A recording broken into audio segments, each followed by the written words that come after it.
Hi, everybody. Chris Parinello here, Director of Investor Relations at Viking Capital. I also have Ed Menarchik, Director of Asset Management. We're going to be giving you property updates for all the deals in our portfolio.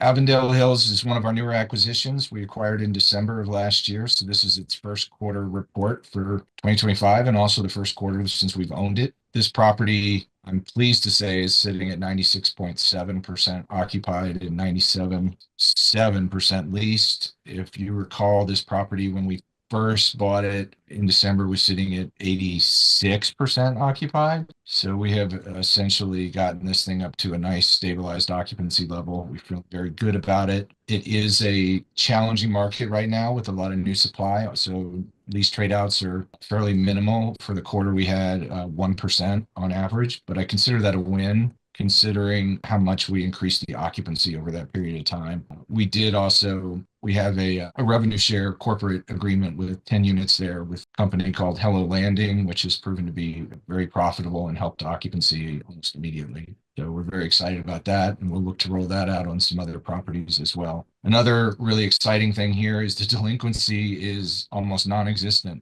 which if you'd asked me that was going to be the case, I wouldn't have believed, but it has been the case for the entire quarter. It's really below 0.25%, which is almost lower than our Woodstock deal, which is quite impressive in and of itself. Feel good about the team, feel good about the sub-market coming around, and I think we're positioned well to take advantage of it. This is one of those properties where we've taken over, streamlined operations, gotten through some of the riskier part of the whole period, which is that transition from the old group that sold to us and us actually taking over and getting everything organized. So great job, Ed, on solving some of those issues. We were able to, through that, keep distributions going. Distributions are being paid in full, and investors love that. So not a lot of questions coming from the investor base. Just a reminder that this was structured as a 3-year hold. So possible exit strategies, you're looking, 3 years out from when we acquired, and you're really tracking those same dynamics. Where do cap rates go? And it looks like NOI is on the right track for this property. So stay tuned. If you have any questions, feel free to reach out to me and my team.